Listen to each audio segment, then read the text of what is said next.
11월 7일 화요일 정봉주 품격시대 두 번째 주제는 NLL 대화록 유출 관련 사건입니다. 함께 하실 두 분 모셨습니다. 자, 김성환 평론가님 오래간만에 오셨어요. 네, 안녕하세요. 예, 더 잘생기셨어요. 고맙습니다. 수술했어요, 쌍수? 이거 원래 모태입니다. 아, 그래요? 네. 자, 그 조대진 변호사님 자리하셨습니다. 안녕하십니까. 예. 자리 바뀌었는데 좋죠? 네. 그러네요. 예. 네. 좀 친근감이 있고. 근데 왜 방송사 테이블은 항상 예. 좀 안쪽이 좀 깊으면 발 집어넣기가 편할 텐데. 아, 이거요? 이렇게. 급조돼서 싸게. 싸게 아니, 하려고 그래도 제자리 이쁩니다. 뚫어놨어요. 근데 거기까지 뚫어놓으면 이게 주저앉는다 그래갖고. 예. 알겠습니다. 그래도 훨씬 좋습니다. 저는 이렇게 막혀서 막 걷어차고 뚫어버리거든. 자, NLL. 아, 이게 청와대가 움직였다 그래요? 네. 내용이 어떻게 된 거지, 참. 너무 놀라가지고 사실 예. 이 많은 분들이 정말 이 정도까지 했을 줄이야 생각을 못 하신 분들이 굉장히 많을 것 같아요. 많은 분들이 아마 다 아실 거예요. 예. NLL 대화록이 공개가 되는 바람에 정상회담 아니에요? 네, 북한에서도 발끈했잖아요. 정상회담 한 거 그렇게 공개하면 어떡하냐. 노무현 전 대통령이 NLL 포기 발언했다. 뭐 이렇게 해서 지금 그 당시에 이제 새누리당 의원이죠. 예. 새누리당 쪽에서 공개를 했죠. 정문원 의원. 네, 정문원 의원이 공개하고 그다음에 김무성 당시 이제 의원은 아니지만 전 예. 의원 신분으로 공개하고 이렇게 하면서 권영세 뭐 난리가 났었죠. 엄청나게 파문이 컸었는데 나중에 알고 보니까 그게 국정원 작품이더라. 예. 이렇게 된 거죠. 그러니까 이게 2009년 5월이었는데요. 원세훈 국정원장의 지시로 원래 남북 정상회담 회의록은 103쪽에 달하는 겁니다. 예. 근데 그거를 10쪽짜리로 발췌본을 만듭니다. 발췌본을 만든 다음에 그걸 이제 청와대에다가 국정원에서 만들어서 청와대에다가 줬다는 거죠. 이 청와대 외교안보수석실 쪽으로 해서 넘겨줬는데 예를 들면 이명박 전 대통령한테 가는 거는 우리 국가 기밀망이 있으니까 그 망을 통해서 그냥 바로 직보를 하는 형태로 갔고 나머지는 이제 대통령 비서실장이나 외교안보 수석실이나 이런 쪽으로는 인편으로 해서 넘겨줬다고 하는 거죠. 근데 그 당시 시점이 2009년 5월 하면은 잘 아시겠지만 노무현 전 대통령 수사가 한창 진행 중이던 시점이었습니다. 예. 그러니까 일종의 망신주기용 비슷하게 뭔가를 준비했었던 거 아니냐, 모종의 이런 추측이 지금 나오고요. 근데 그 당시에는 공개가 안 됐어요. 공개가 안 되고 딱 킵하고 있었던 거죠. 킵하고 있다가 지금 이제 공개된 내용을 보자면 상황이 노무현 대통령 수사나 이런 상황이 조금 좀 불리한 상황이 되기 때문에 이 카드를 쓰려고 준비했을 개연성도 있다. 예, 추정은 해볼 수 있을 것 노무현 같아요. 대통령께서 서거하신 게 5월 23일이거든요. 네, 맞아요. 그러다 이 카드는 이제 전문용어로 킬되고 없어지고 갑자기 노무현 전 대통령이 돌아가시니까. 스스로 목숨을 이제 끊으시고 난 다음에 그러니까 이제 이거는 너무 반발이 심하겠다. 그래서 그냥 딱 캐비닛 아래에 넣어놓고 기다리고 있다가 2012년 추정되는 거죠? 네, 그렇게 추정돼. 그렇게 했다가 2012년 대선 때 이거는 추정이 아니라 실제로죠. 이 카드를 다시 꺼내든 거죠. 비 오는 날 부산거리에서 네. 김무성 대표가 쫙 읽고 쫙 읽잖아요. 네, 맞아요. 그러니까 그 당시 대선 상황을 아시는 분들은 아시겠지만 51대 49 게임이라 그랬어요. 그러니까 박빙이었었던 네. 거죠. 문재인 지금 현 대통령이 당시에 이제 후보로 나가서 박근혜 전 대통령하고 붙었을 때였는데 정말 막상막하다 이런 얘기가 나올 때였거든요. 그때 마지막으로 히든카드로 꺼냈던 게 이것이었고 또 하나는 이제 당시 이제 민주당에서 그때 문재인 캠프에서 이 국정원 댓글 사태 문제를 가지고 국정원 여직원 오피스를 찾아가가지고 했던 사건이 그 바로 직전에 또 같이 벌어지게 되죠. 예. 근데 그걸 또 박근혜 전 대통령이 엎어치기로 여직원을 감금했다. 이런 식으로. 김용판이 새벽 11시에, 밤 11시에 네. 긴급 발표, 중간 수사 결과 발표를 그렇게 하는 게 아니거든요. 그렇죠. 정식으로 낮에 하든지 해야 되는데 밤 11시에 그것도 문재인, 박근혜 토론이 막 들어갈 때 네. 이거 국정원 댓글 선거에 영향을 미치고 선거 관여한 거 아니다. 이런 거 발표해버린 거 아니에요? 그러니까 지금도 여전히 그건 의문이 남는데 거기까지는 아직 왜 그랬는지 김용판 전 청장은 얘기하고 있지 않으니까 뭐라고 얘기하는지 김용판? 아닙니다. 떨어졌죠. 아니죠. 이제. 네, 지금은 아니죠. 그러니까 그렇게 돼서 어디 버지니아 갔어요? 또 거기 경반도? 모르겠습니다.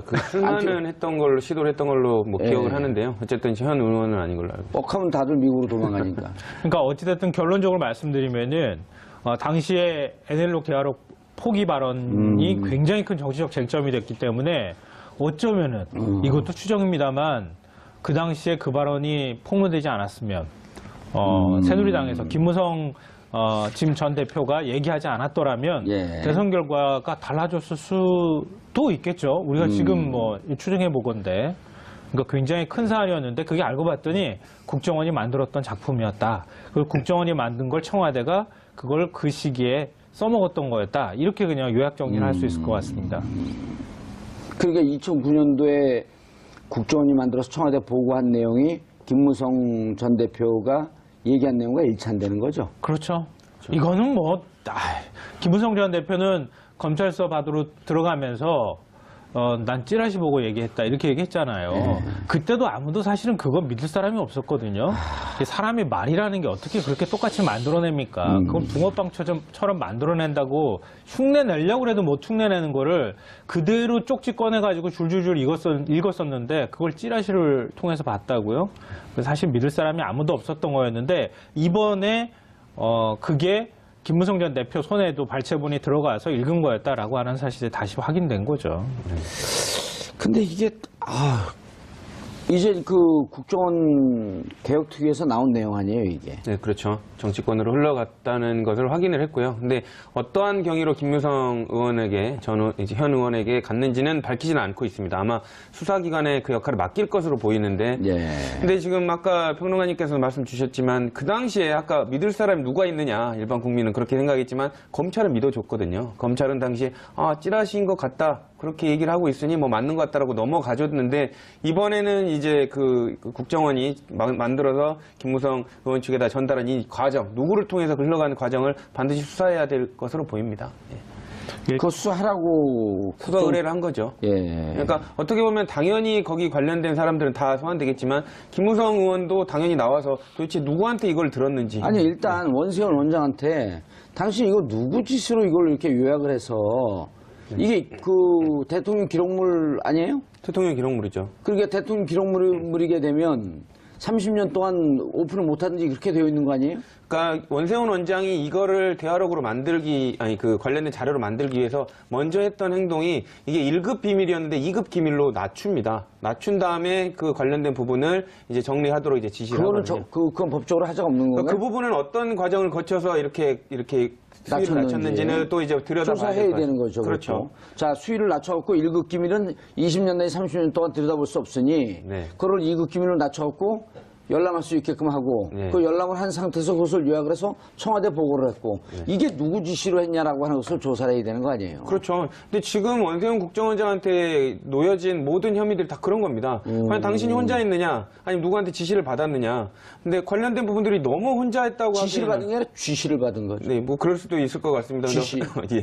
그래서 관련해서 이제 본인이 이런 거를 뭐 증거들이 너무 많이 나오고 있기 때문에 네. 이게 내 판단이었다고 하기에는 뭐 본인 변호인이 말릴 것 같습니다. 아니 뭐 그렇죠. 혼자서 왜 그러십니까? 이제 다 얘기해라. 예. 지금은 이제 혼자서 떠안기에는 너무 큰 바위다라고 예. 지금 말을 할 것 같습니다. 아, 지금 또 그 MB 정부는 큰 게 있잖아요. 큰 게 있는 게 뭐냐면 오늘 김관진 그 전 안보실장이 들어가잖아요. 내일 김태형 또 국방부 장관이 또 들어가고 네. 그리고 이제 곧 남재준 소환할 거 아니에요? 네, 그렇죠. 남재준 소환하게 되면 남재준 국정원장이 청와대에 돈을 준 걸 당신의 창의적인 아이디어로 줬습니까? 남재준 장관이 그 실장이 뭐라 그럴 것 같아요? 저는 군인 정신 얘기할까봐 되게 겁나는데요. 예. 군인 정신으로 줬다 그럴까봐. 없어요, 그 사람. 네. 그런 거. 그래서- 근데 남재준 원장이 이렇게 얘기하겠죠. 그 직원들한테 파악을 해봤더니 관행입니다. 무슨 관행이요? 전임 정부에서도 그렇게 줬다 그러더라고요. 그렇게 되면 거기 그 원세훈 또 불러야 될 거 아니에요? 그렇죠. 이제 뭐 원세훈 전 원장 소위 말하는 예. 뭐 그냥 아니 박근혜 정부 때도 국정원에서 청와대 돈을 줬는데 MB 정부는 안 줬을까요? 그분도 돈 좋아하는 분인데? 그렇죠. 탄력을 받아서 줬다 뭐 이런 식으로 얘기를 했어요. 아니 MB 정부에서도 줬고 그 관행으로 박근혜 정부에서도 주고 이 관행이라 그러잖아요. 자기들끼리 계속. 네. 그 관행을 어느 정부에서부터 만들어졌느냐 네. 이 부분에 이제 수사력이 집중이 될 텐데요. 남재준 원장은 방금 말씀 주신 대로 의원님 말씀 주신 대로 핑계대기 좋습니다. 나는 전임 몰랐는데 정부 네. 전에 그 물길이 튀어 있었다. 그래서 물길 가는 대로 놔뒀을 뿐이지 내가 이 도랑을 내가 판 게 아니다라고 이제 핑계를 대겠죠. 근데 이제 그거를 원세훈 전 원장이 아니다. 우리 협의해서 판 거다라고 얘기할 수도 있는. 어쨌든 자기들도 줬다 그러게 되면 이제 그렇죠. 그 이명박 전 대통령. 예. 거기도 뇌물로 딱 걸리는 거 아니에요? 그렇죠. 이제 엮어가기인 거죠, 이제. 엮어간다는 게 좀 이상하네요. 네. 있는 사실을 쫓아가는 네, 거죠. 네, 그렇죠. 예. 확인해 간다라고 정정하도록 하겠습니다. 근데 이게 이제 보도가 된 내용들이고 이제 우리가 뭐 추정까지도 좀 섞고 그러는데 이게 한 나라가 이렇게까지 갈 수 있나요? 뭐 지금 자유한국당에서는 정치 보복이다. 뭐 심지어는 국민의당 안철수 대표는 이 복수국이다 이렇게 표현을 하고 이건 있는데요. 팩트 아닌가요, 근데? 네, 그렇죠. 근데 사실 뭐 완전한 팩트라고 보기에는 예. 아직까지 검찰 사법적인 수사가 판단을 들어갔으니까. 받지는 않은 것이니까 완벽한 팩트에서 좀 모자란다. 근데 우리가 합리적 추정을 하기에는 충분한 정도의 사실관계가 공개가 됐다 이렇게 네. 볼 수 있을 것 같은데요. 왜냐하면 국정원이 개입됐다는 거를 국정원 개혁위원회가 얘기를 하고 있으니까 자복하고 있으니까 사실 우리가 그랬거든요 라고 말하고 있는 거를 그걸 국민이 상식적으로 믿는 건 너무나 당연한 거잖아요. 예. 우리가 거기에 기초해서 얘기할 수밖에 없는 건데 계속 공개된 내용들을 보면서 이전의 정권을 정말 사유화했던 거 아닐까 하는 생각을 하게 돼요, 저는. 그러니까 대통령이 어떤 국민들의 비판 여론이 들어오게 되면, 예를 들어서 이명박 전 대통령의 경우에도 광우병 사태 터지고 난 다음에, 그때 촛불 시위가 한창 일고 난 다음부터 사실 좀 예. 변하는 모습을 보였다는 거잖아요, 예. 지금. 그것들을 보면서 아마 그랬겠죠. 본인 스스로는 뭐 선의로 이해하자면 나는 대통령직 진짜 멋있게 할 거야. 예. 나는 진짜 이전하고는 정말 다르게 정말 한번 멋있게 해볼 거야 이랬는데 갑자기 훅 공격이 들어온 것 같은 느낌을 받은 거겠죠. 공격이 훅 들어오고 난 다음에 이거 뭐야? 내가 지금 이 나라의 대통령 맞아? 라고 하는 생각을 했을 것 같고 예. 그러면서 자기 앞에 수많은 권력들 자기가 움직일 수 있는 수족들이 너무 많다는 사실들을 본인이 깨달았던 아니면 누군가 얘기했겠죠. 국정원이 그다음 원세훈 원장이었다 그러면 원세훈 원장이 이렇게 하시면 안 됩니다. 이거는 우리가 한테 맡겨주십시오라고 했다던가 아니면 당시에 청와대가 뭔가 그림을 그리면서 야 이대로는 안 되겠다. 그래서 국정원 한번 그림을 만들어 와라고 얘기를 했던가 그랬었겠죠. 전자든 두자든 아니라고 정두원 의원은 얘기를 해요. 정두원 의원은 뭐라고 설명하나요? 그렇게 창의력으로 할 사람 아니고 그냥 무조건 무대뽀로 그냥 시키는 대로만 할 사람이다. 시키는 그럼 대로. 그럼 시키는 것은 2009년 2월에 임명됐기 때문에 이제 그분의 얘기를 해갖고 좀 해석을 해보면 2009 전문가 아니에요. 이명박 전문가, 원세훈 네, 그렇죠. 전문가. 원세훈하고는 20년 동안 서울시에 같이 있었으니까. 2009년 2월에 원세훈 임명됐는데 임명될 때부터 불행이 시작됐다는 거예요. 2008년도에 촛불 공격을 받고 이제 그쪽 표현을 따르면 촛불 공격을 받고 이거 큰일 났구나. 그러면서 촛불의 배우는 누구야? 저 촛값은 누가 돈을 냈어? 그게 그분의 사고방식이거든요.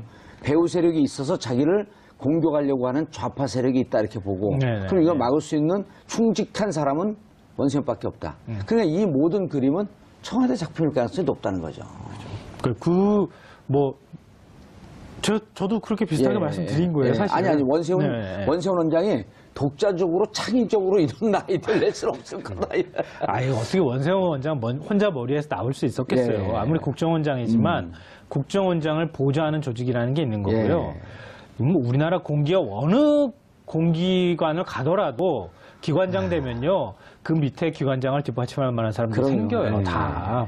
그래서 어떻게 하면 좋니? 이렇게 물어봤을 거고 물어보면 누군가 얘기하지 않았겠습니까? 그중에 마음에 드는 거 밟아야 됩니다. 그냥. 마음에 드는 거 골랐겠죠. 예. 골라가지고 그림을 만들려고 했었을 거고 그 중에 하나가 이번에 이제 얘기가 됐던 것처럼 NLL 대화록 문제였을 거라는 거예요. NL을 포기했다라고 하는 것은 우리 국민들 감정, 이른바 이제 그 애국심에 호소하기도 무조건 지지율 올라가는 국민들이거든요. 애국심에 얼마나 충실해요.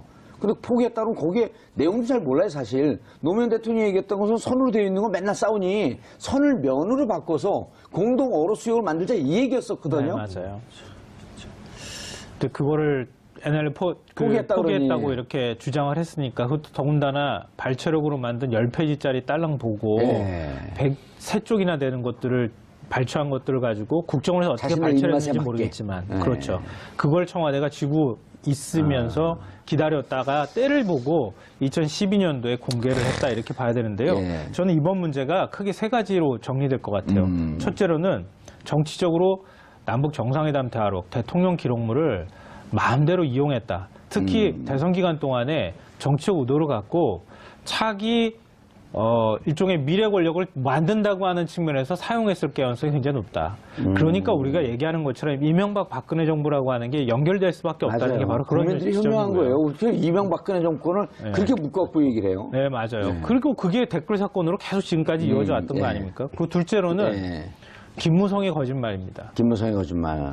이거는 아마 제가 한 구절만 읽어드릴게요. 그 부산 가가지고 그 비 오는데 읽었다고 하는 내용이에요. 그동안 외국 정상들의 북측에 대한 얘기가 나왔을 때 나는 북측의 대변인 또는 변호인 노릇을 했고 때로는 얼굴을 붉혔던 일도 있습니다. 이거 노무현 전 대통령이 말했다고 얘기하는 거예요. 근데 대화록 원문, 정상회담 대화록 원문에는 그동안 외국 정상들의 북측에 대한 얘기가 나왔을 때 나는 북측의 대변인 노릇 또는 변호인 노릇을 했고 때로는 얼굴을 붉혔던 일도 있습니다.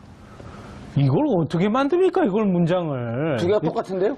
천재를 갖다 놔도 이렇게 똑같이 못 만들겠어요. 그 다음에 나오는 것도 뭐 군부라고 하는 표현, 그 다음에 판을 깬다고 하는 표현. 우리 논문 표절할 때 몇 글자죠? 한 다섯 글자 정도가 연이어 붙어 있으면 그 표절했다고 간주한다 그러잖아요. 5단어가? 네, 5단어가. 근데 이거는 수십 단어가 이렇게 연결이 되는 건데 이걸 누가 창작해서 만들겠습니까? 그리고 김무성의 거짓말, 이걸 찌라시로 덮으려고 했다는 검찰도 문제인데요.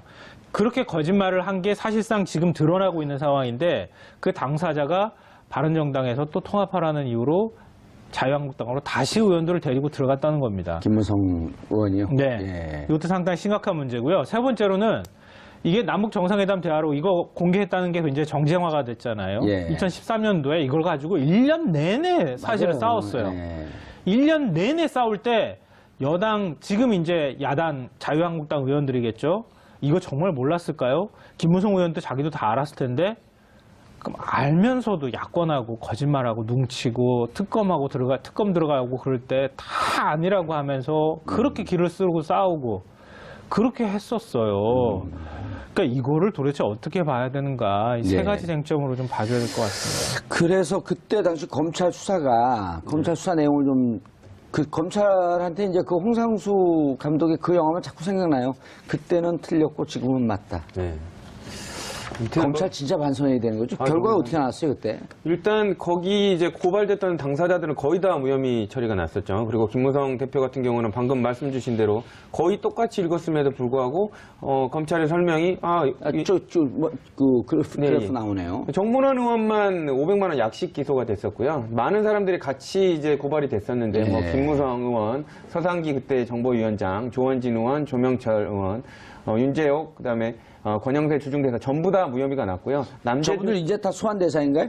그렇죠. 뭐 줄줄이 다 소환 대상이 될 것 같고요. 특히 이제 저기에서 보면 김무성 의원하고 남재준 국정원장은 뭐 1, 2순위를 다툴 정도로 뭐 지금 선상에 올라왔다고 봐야 될 것 같아요. 남재준 국정원장은 국정원장 그 신분에서 2013년 지금 우리 김수환 평론가님께서 말씀하셨듯이 저 논쟁에 기름을 맞아요. 기름을 부어버린 거 아니에요? 그렇죠. 국정원장 입장에서는 저 자료를 2013년에 공개를 해버렸어요, 또. 그렇죠. 군인 정신으로 또 그거를 공개를 해버리셨습니다. 군인 정신이 참 욕되다고 좀 이렇게 비유하기 어려운 말인데 어쨌든 본인의 판단이라고 이렇게 얘기를 했고요. 국정원 TF에서도 이 부분이 그 남재준 원장이 여기 위에서 지시를 받아서 공개했는지 여부에 대해서는 확인되지 않았다라고 지금 말을 했거든요.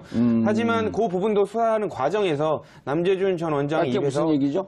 남재준 국정원장이 위에 지시를 받고 공개한 건지 본인이 공개한 건지 파악이 안 됐다는 얘기. 파악이 안 됐다는 얘기입니다. 근데 이제 이 부분은 그 TF에서는 확인을 못했지만 수사하는 과정에서 남재준 원장의 입에서 또 나올 수도 있는 부분이죠. 왜냐하면 방금 말씀드린 대로 지금은 이제 수사가 안 됐으면 모르겠지만 당사자들을 지금 불러서 지금 검찰이 확인을 해야 되는 과정이거든요. 그렇기 때문에 그런 의사결정 과정 이런 부분들을 반드시 그 질문에서 물을 수밖에 없는 상황입니다. 남재준 전 원장이요. 그림을 한번 그려보죠, 다시. 2009년도에 처음 청와대로 넘어갔죠. 그리고 2012년도 대선에서 이 대화록 문제가 또 다시 쟁점이 됐어요. 그리고 2013년도에 다시 또 국회에서 정치권에서 난리가 났어요. 그러면 그 대화록은 어디로 휘리릭 사라지고 없는 걸까요? 정권이 바뀌었어도 갖고 있는 거죠. 또 두 정권의 속성이 똑같은 정권인데. 그러니까 갖고 있었던 거예요, 누군가는. 그러니까 청와대가 이거를 공개해야 되나 말아야 되나 그 당시에 첨예한 논쟁이 되고 있는 상황이었기 때문에 이거를 어떻게 하면 좋을지가 굉장히 청와대의 핵심적인 논의 안건이었을 거고 고민했을 거라는 거예요. 근데 이런 상황에서 남재준 국정원장이 아니 간부들이 이거 공개하시면 절대 안 됩니다. 이렇게 얘기를 하는데 이건 원장 소신이야. 그리고 국회가 가지고 확 그냥 까버렸어요. 그 원장 혼자 소신이었을까요? 그래서 제가 그걸 여쭈려고 그래요. 네. 자, 이제 남재준 국정원장이 가장 크게 이제 지금 문제가 되고 있는 게 그 남재준 국정원장 시절에 이현수 그 기조실장이 문고리 선배한테 돈을 줬다는 거 아니냐? 40억 정도? 네. 그거보다 이제 좀 넘어가죠. 자, 이 40억 문제를 갖고 남재준 원장을 불러요. 자, 그럼 그 질문 1. 질문에, 야, 40억 너 어떻게 된 거야? 당신 판단대로 준 거야? 그러면 첫 번째 답변이 군인 정신으로 내가 알아서 줬습니다. 이게 첫 번째 답변. 두 번째가 전 잘 모르는데요. 전임 정권 때도 계속 이렇게 전임 원장 때도 해서 그 관행대로 쫓았습니다. 1번, 2번, 몇 번이요? 그거는 변호인은 당연히 2번을 얘기를 하라고 하죠. 우리 김성환 평론가님은요. 추정컨대 남재준은 잘 모르시죠? 네, 저랑 뭐 친하지는 않습니다. 남자의 남자니까 남자끼리 좀 알지. 근데 아니 본인들은 어떻게 해서든 살아남아야 되니까 예. 빠져나갈 때는 빠져나가는 논리를 만들겠죠. 예, 군인 정신 없어 이 사람. 네. 예. 뭐 이미 좀 너무 예. 그 재단적으로 그래서 2번으로 갈 돼가지고. 거다. 예, 저도 그럴 거라고 자, 봅니다. 그다음 2013년 대화를 공개할 때 대화를 왜 공개했습니까? 군인 정신으로 내가 내 뜻대로 판단해서 했습니다. 네. 가 1번. 어디 지시받고 했는데요? 위에서 하라 그래서 했는데요? 그건 너무나도 당연히 이것도 2번입니다. 2번. 예. 아니요, 전 3번이 있을 거라고 3번 생각해요. 국익을 위해서 공개했습니다. 이런 사람들이 주로 이런 논리 펴거든요. 그럼 검찰이 미워해요. 네. 아, 그런가요? 근데 아마 이제 정황상으로 아니, 미워하는지 안 하는지 얘기 좀 해주세요. 미워할 아니, 것 국익을 위해서 국정원장이 이게 사회적으로 쟁점이 되고 논란이 되니 국정원에 복사본이 있었는데 이거를 국회 차원에서 너무 쟁점화되고 있는 상황이고 많은 부분이 이미 공개가 됐기 때문에 예. 공개할 수밖에 없었다. 이렇게 근데 그 얘기할 그 그게- 눈에는 나는 거짓말을 하고 있는 중입니다. 이렇게 쓰여있죠. 아마 이제 본인이 소신은 그게 그 당시에 박근혜 전 대통령의 스타일상 본인이 소신대로 할 수 있는 상황이 아니었기 때문에 아마 검찰은 그렇게 얘기할 것 같습니다. 아니, 그러니까 1급인 걸 2급으로 낮췄거든요. 네. 그건 자기가 임의로 낮출 수 없는 거예요. 네, 그렇죠. 대통령 기록물인데. 그럼 1급에서 2급으로 낮출 때 누군가 의논을 했을 거 아니에요. 네, 그렇죠. 공개하는 것도 그 사람 공개하라 했을 거 아니에요. 예, 그렇죠. 그분은 지금 저쪽에 가 계시고. 글쎄요. 그렇게 시켰는지는 모르겠지만 예. 본인의 판단은 저는 아니었을 거 아니에요. 그 이번에 박근혜 전 대통령 재판 때 탄핵 때도 많이 느끼고 예. 또 그 기간 동안에 법과 현실의 논리를 어떻게 맞추는 게 좋을지 막 고민이 많이 됐어요. 왜냐하면 우병우 전 민정수석 보니까 다 국민들은 모두 다 죄가 있다고 생각하는데 자기는 죄가 없다고 얘기해요. 그리고 나는 이렇게 무능한 사람인데 시키는 대로 했습니다. 아니, 계속. 그러니까 그 우리가- 천재가 자기가 무능하다 그러잖아요, 스스로. 이른바 그 법조인들을 약간 좀 낮춰서 좀 폄훼하는 식의 어떤 얘기로 보면 사법연수원에서 판결문 쓰는 연습만 하다 나온 것 같은 네. 그러니까 법의 논리만 가지고 현실을 그걸 가지고 재단하는 이런 방식들 있잖아요. 법조 기계라고 그러죠. 그러니까 그렇게 해가지고 우리가 논리적으로만 문제가 없으면 나는 무죄야. 이렇게 생각하는 게 있단 말이에요. 변호사 입장에서 우병우 수석이 정말로 무죄라고 생각하지는 않을 것 같고요. 예. 본인이 알고 있을 겁니다. 잘못한 거는. 내심으로는. 저는 그렇게 생각합니다. 아, 그러길 바래요, 저도. 아니, 그리고 이게 막상 평상시에 그 힘을 주고 있었던 사람들, 예를 들어 검찰, 그 다음에 군 장성들, 이분들이 자기가 이런 수사의 대상에 오르는 순간 무척 그 심하게 떨고 있다 그러더라고. 어제 어떤 그 검찰 출신의 변호사를 만났더니. 그러니까 그래서 지금 이제 뭐 불의의 사고이긴 하지만 이런 사고가 나는 게 이런 일이 올 줄 몰랐다는 거예요. 그럴 수 있죠. 네, 그럴 수 있죠. 아니, 이제 우리 같은 사람은 감옥을 보내든 검찰 수사를 받든 뭐 놀러 오듯이 하면 되는데 그분들이 그렇게 안 된다는 거예요. 갔다 오셨기 때문에 놀러 가듯 가실 수 있겠지만 아니, 저 보통 사람은 가가지고 저는 그렇게 안 검찰 돼요. 수사를 한 8번인가 받은 것 같아요. 네. 그러니까 처음 받으시는 분들은 되게 동요합니다. 그리고 예. 더더군다나 이제 같은 법 쪽에 계신 분들은 알잖아요. 이런 예. 어느 정도, 그러니까 소위 말하는 견적이 나온다는 걸 압니다. 그렇기 때문에 내가 어떻게 처벌된다는 거, 그리고 그 사람들이 어떤 생활을 할 걸 너무나도 잘 아니까 이제 더 괴로운 거죠. 그리고 그쪽에 계신 분들은 이제 또 뭐 승승장구했던 길만 가봤기 때문에 실패란 걸 몰랐는데 나락으로 떨어진다는 그런 두려움도 더 있을 거고요. 남재준 남재준 원장은요, 40억 준 거 본인이 그 책임으로 가면 국고 손실이거든요. 특가법상의 국고 손실은 5억이 넘어가면 10년 이상 무기징역이에요. 이게 일종의 국고 횡령이거든요. 일반 회사의 횡령은 50억이 넘어갈 때 10년에서 무기징역이에요. 근데 이제 국고이기 때문에 훨씬 세요. 10배 세, 10배. 5억만 넘어가도 10년에서 무기징역이에요. 그렇죠?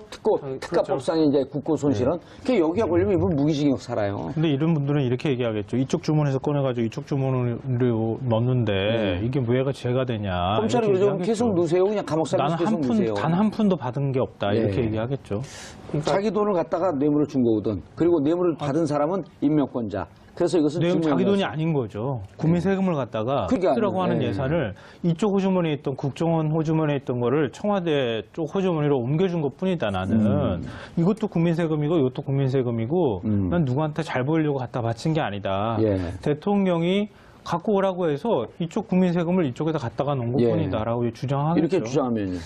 저는 이제 이게 사실상 그거는 이제 본인들은 그렇게 주장을 하겠지만 법상으로도 당연히 죄가 되는 게 당연하고요.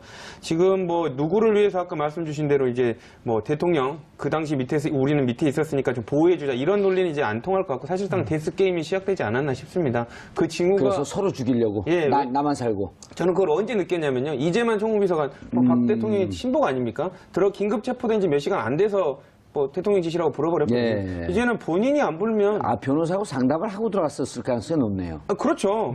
근데 상담하는 시간 10분도 안 걸렸을 겁니다.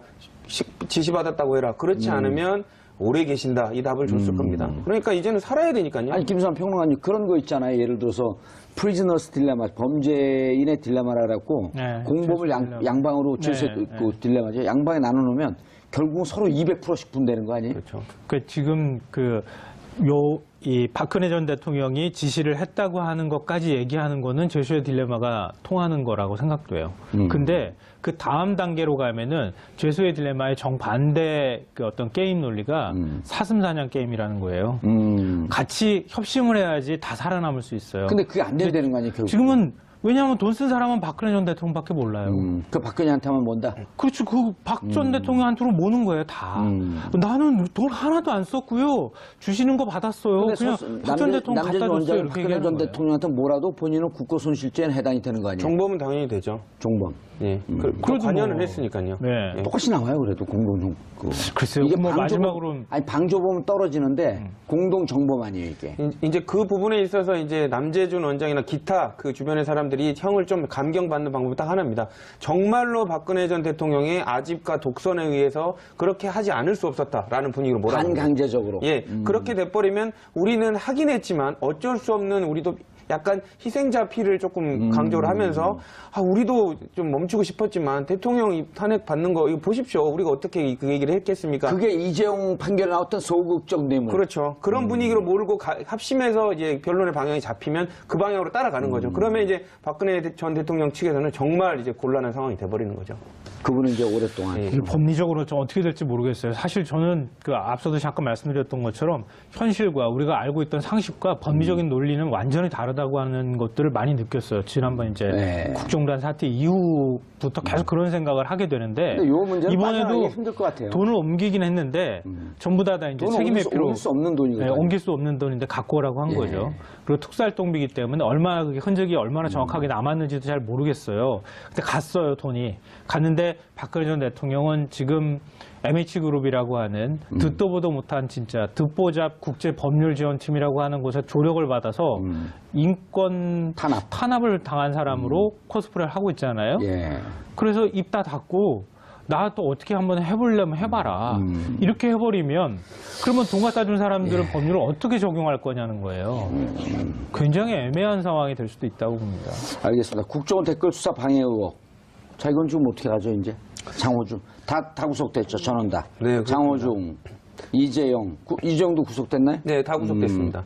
현직 검사 3명 중에 이제 본인이 스스로 삶을 마감한 한 명 위에는 다 구속이 됐는데. 서천원 2차장, 예. 그다음 종합분석국장, 또 간부, 전직 간부 2명, 그리고 총 7명이네요. 예. 예. 사실상 검찰이 제시한 그 범죄 사실 소명이 일리가 있고 관련된 그 적극적 은폐에 관련된 과정들을 볼 때 추가적으로 그 증거들을 은닉할 가능성이 있다라고 판단해서 영장을 발부를 했는데요.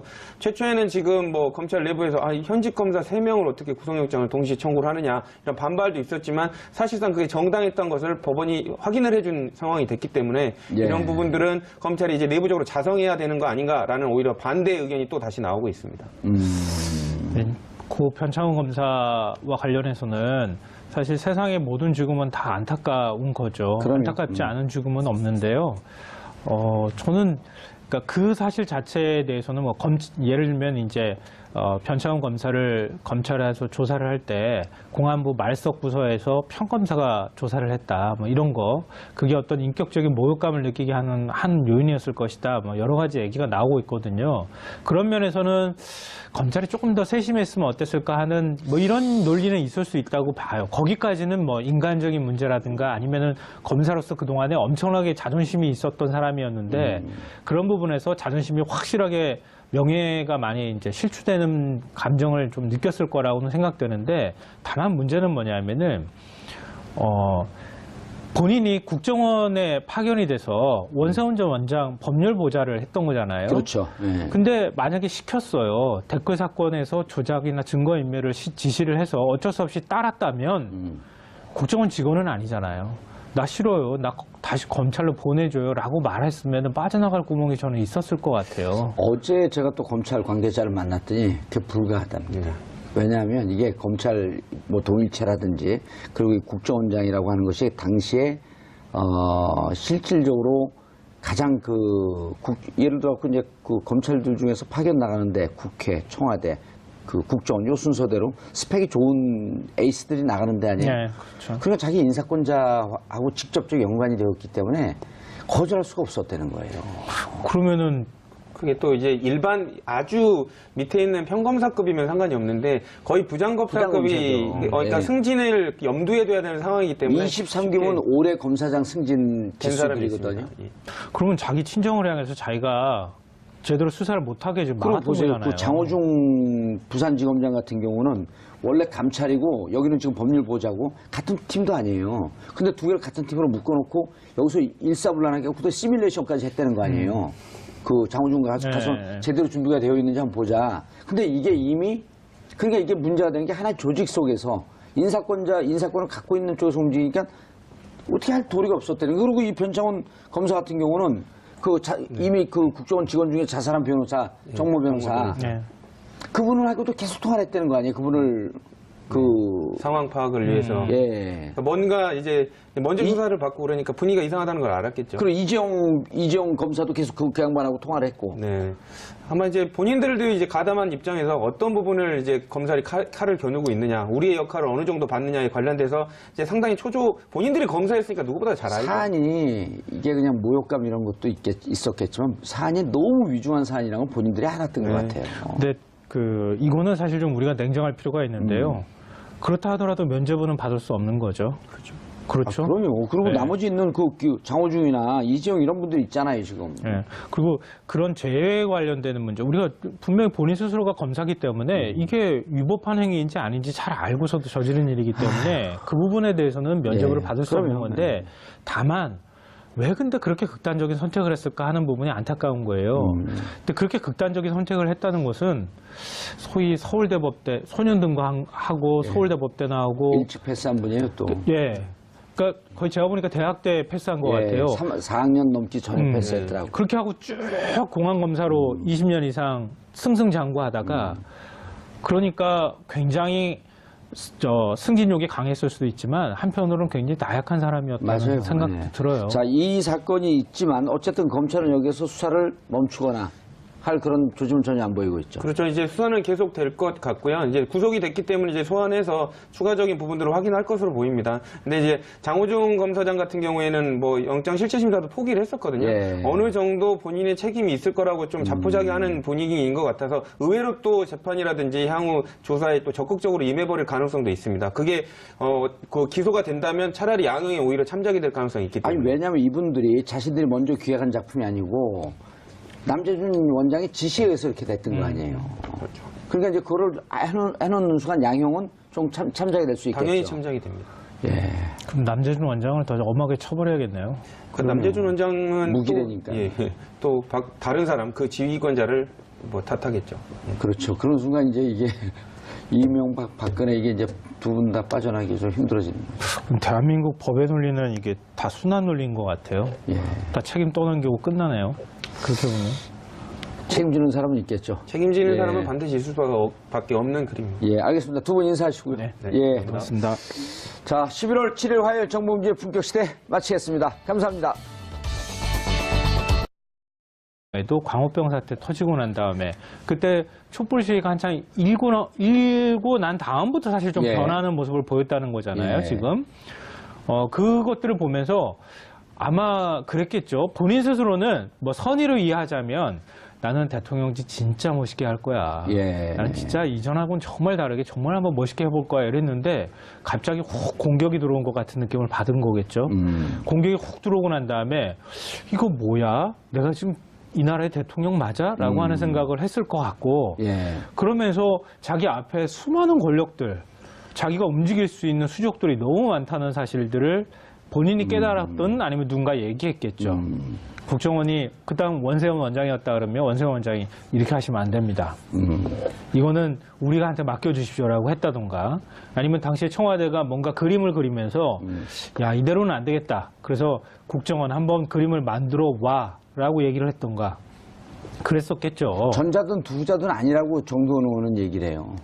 정도원 의원은 뭐라고 설명하나요? 그렇게 창의력으로 할 사람 아니고 그냥 무조건 무대뽀로 그냥 시키는 대로만 할 사람이다. 시키는 그럼 대로. 그리고 시키는 것은 2009년 2월에 임명됐기 때문에 이제 그분의 얘기를 해갖고 좀 해석을 해보면 2009 전문가 아니에요. 이명박 전문가, 원세훈 네, 그렇죠. 전문가. 원세훈하고는 20년 동안 서울시에 같이 있었으니까. 2009년 2월에 원세훈 임명됐는데 임명될 때부터 불행이 시작됐다는 거예요. 2008년도에 촛불 공격을 받고 이제 그쪽 표현을 따르면 촛불 공격을 받고 이거 큰일 났구나. 그러면서 촛불에 배우는 누구야? 저 촛값은 누가 돈을 내서 사? 그게 그분의 사고방식이거든요. 배우 세력이 있어서 자기를 공격하려고 하는 좌파 세력이 있다 이렇게 보고. 네네. 그럼 이걸 막을 수 있는 충직한 사람은 원세훈밖에 없다. 그러니까 이 모든 그림은 청와대 작품일 가능성이 높다는 거죠. 저도 그렇게 비슷하게 말씀드린 거예요, 사실. 아니, 원세훈 원장이 독자적으로, 창의적으로 이런 아이디어를 낼 수는 없을 거다. 아유, 어떻게 원세훈 원장 혼자 머리에서 나올 수 있었겠어요. 예. 아무리 국정원장이지만 국정원장을 보좌하는 조직이라는 게 있는 거고요. 우리나라 공기업 어느 공기관을 가더라도 기관장 되면요. 그 밑에 기관장을 뒷받침할 만한 사람들이 그럼요. 생겨요. 네. 다. 그래서 어떻게 하면 좋니? 이렇게 물어봤을 거고 물어보면 누군가 얘기하지 않았겠습니까? 그중에 마음에 드는 거 밟아야 됩니다. 그냥. 마음에 드는 거 골랐겠죠. 네. 골라가지고 그림을 만들려고 했었을 거고 그 중에 하나가 이번에 이제 얘기가 됐던 것처럼 NLL 개화록 문제였을 거라는 거예요. NLL을 포기했다라고 하는 것은 우리 국민들 감정, 이른바 이제 그 애국심에 호소하기도 무조건 지지율 올라가는 국민들이거든요. 애국심은 오늘 김관진 그 전 안보실장이 들어가잖아요. 내일 김태형 또 국방부 장관이 또 들어가고 네. 그리고 이제 곧 남재준 소환할 거 아니에요? 네, 그렇죠. 남재준 소환하게 되면 남재준 국정원장이 청와대에 돈을 준 걸 당신의 창의적인 아이디어로 줬습니까? 남재준 장관이 그 실장이 뭐라 그럴 것 같아요? 저는 군인 정신 얘기할까봐 되게 겁나는데요. 예. 군인 정신으로 줬다 그럴까봐. 없어요, 그 사람. 네. 그런 거. 그래서- 근데 남재준 원장이 이렇게 얘기하겠죠. 그 직원들한테 파악을 해봤더니 관행입니다. 무슨 관행이요? 전임 정부에서도 이렇게 줬다 그러더라고요.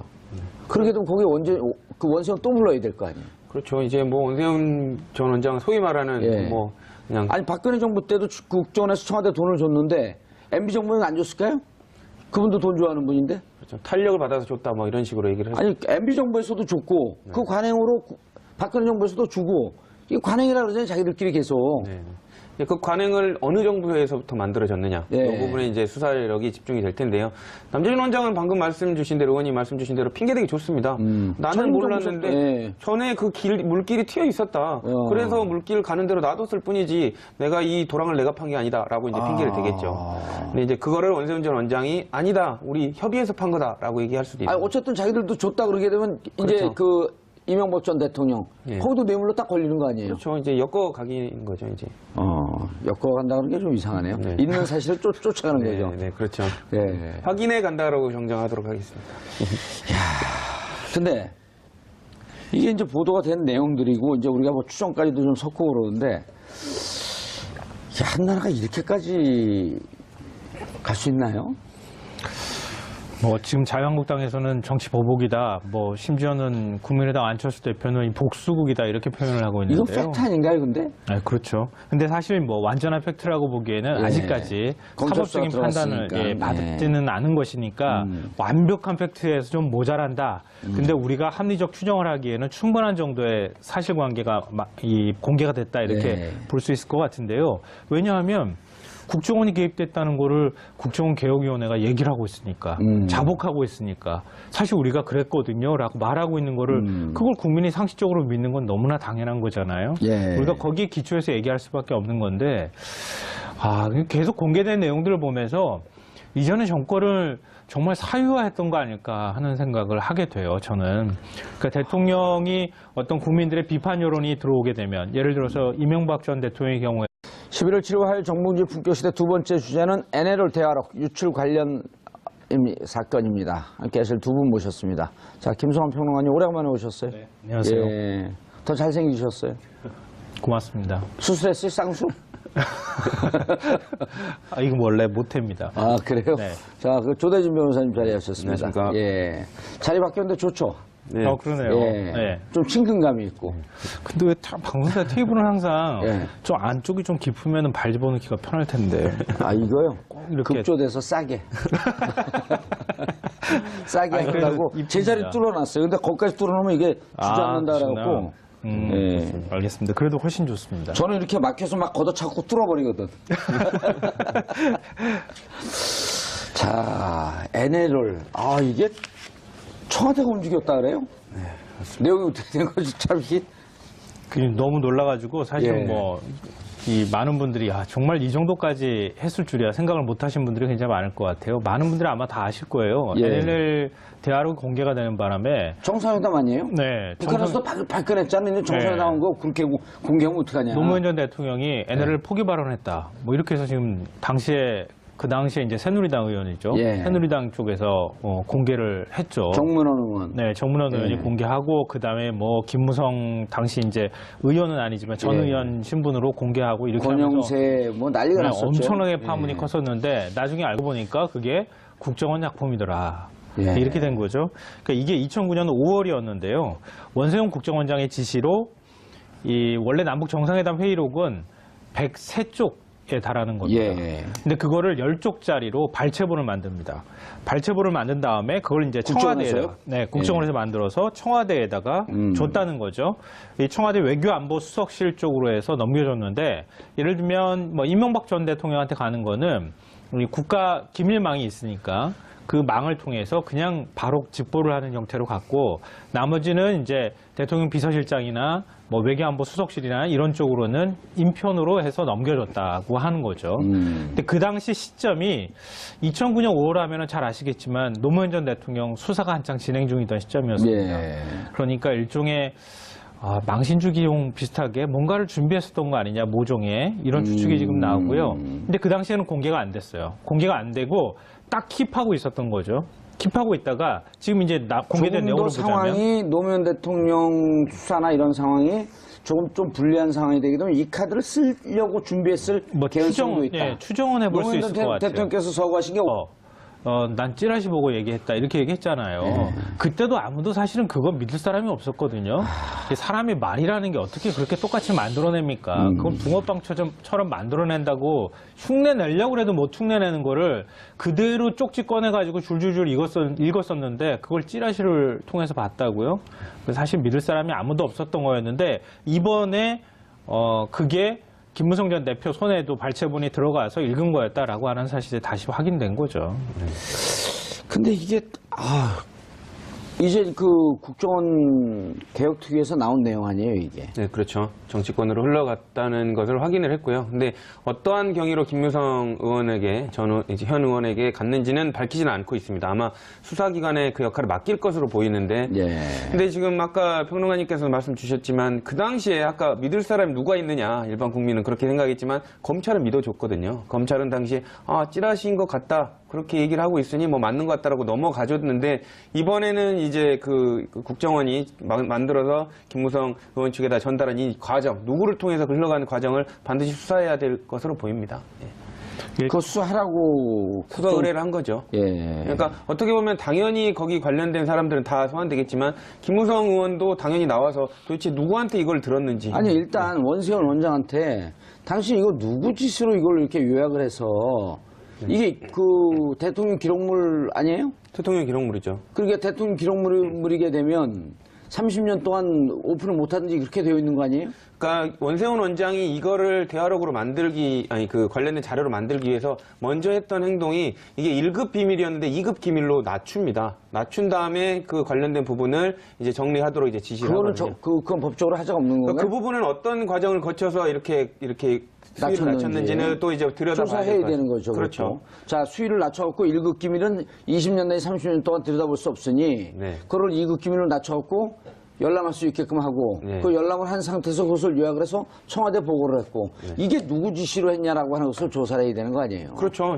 근데 지금 원세훈 국정원장한테 놓여진 모든 혐의들이 다 그런 겁니다. 과연 당신이 혼자 했느냐, 아니면 누구한테 지시를 받았느냐.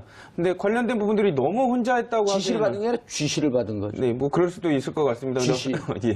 그래서 관련해서 이제 본인이 이런 거를 뭐 증거들이 너무 많이 나오고 있기 때문에 이게 내 판단이었다고 하기에는 뭐 본인 변호인이 말릴 것 같습니다. 아니 뭐 그렇죠. 혼자서 왜 그러십니까? 이제 다 얘기해라. 예. 지금은 이제 혼자서 떠안기에는 너무 큰 바위다라고 예. 지금 말을 할 것 같습니다. 아, 지금 또 그 MB 정부는 큰 게 있잖아요.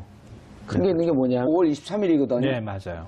그러다 이 카드는 이제 그 뭐 전문용어로 킬되고 없어지고. 갑자기 노무현 전 대통령이 돌아갔으니까. 스스로 목숨을 이제 끊으시고 난 다음에 그러니까 이제 이거는 너무 반발이 심하겠다. 그래서 그냥 딱 캐비닛 아래 넣어놓고 기다리고 있다가 2012년 추정되는 거죠? 네, 그렇게 추정돼. 그렇게 했다가 2012년 대선 때 이거는 추정이 아니라 실제로죠. 이 카드를 다시 꺼내든 거죠. 비 오는 날 부산거리에서 네. 김무성 대표가 쫙 읽고 쫙 읽잖아요. 네, 맞아요.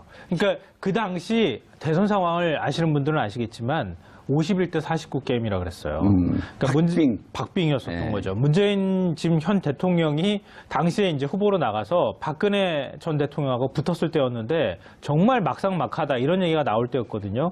그때 마지막으로 히든카드로 꺼냈던 게 이것이었고 또 하나는 이제 당시 이제 민주당에서 그때 문재인 캠프에서 이 국정원 여직원, 국정원 댓글 사태 문제를 가지고 국정원 여직원 오피스를 찾아가가지고 했던 사건이 그 바로 직전에 또 같이 벌어지게 되죠. 예. 근데 그걸 또 박근혜 전 대통령이 엎어치기로 예. 여직원을 감금했다.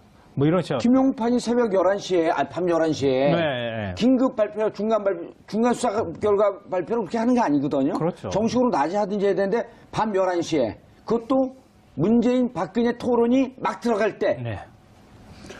이거 국정원 댓글 선거에 영향을 미치고 그 선거 관여한 거 아니다. 이런 거 발표해버린 거 아니에요? 그러니까 지금도 여전히 그건 의문이 남는데 거기까지는 아직 왜 그랬는지 김용판 뭐 전 청장은 얘기하고 있지 않으니까 뭐라고 얘기하는지 국회의원인가 김용판? 아닙니다. 떨어졌죠, 아니죠. 이제. 네, 지금은 아니죠. 그러니까 그렇게 된 어디 그 버지니아 갔어요? 또 거기 경반도? 모르겠습니다. 그 출마는 했던 걸로 시도를 했던 걸로 뭐 예. 기억을 하는데요. 어쨌든 현 의원은 아닌 걸로 알고 있습니다. 뻑하면 다들 미국으로 도망가니까. 그러니까 어찌됐든 결론적으로 말씀드리면은 당시에 NL로 대화록 포기 발언이 굉장히 큰 정치적 쟁점이 됐기 때문에 어쩌면은 이것도 추정입니다만 그 당시에 그 발언이 폭로되지 않았으면 새누리당에서 김무성 지금 전 대표가 얘기하지 않았더라면 예. 대선 결과가 달라졌을 수도 있겠죠. 우리가 지금 뭐 추정해 보건데. 그러니까 굉장히 큰 사안이었는데 그게 알고 봤더니 국정원이 만들었던 작품이었다. 그리고 국정원이 만든 걸 청와대가 그걸 그 시기에 써먹었던 거였다. 이렇게 그냥 요약 정리를 할 수 있을 것 같습니다. 그러니까 2009년도에 국정원이 만들어서 청와대 보고한 내용이 김무성 전 대표가 얘기한 내용과 일치한다는 거죠. 그렇죠. 이거는 뭐 김무성 전 대표는 검찰 수사 받으러 들어가면서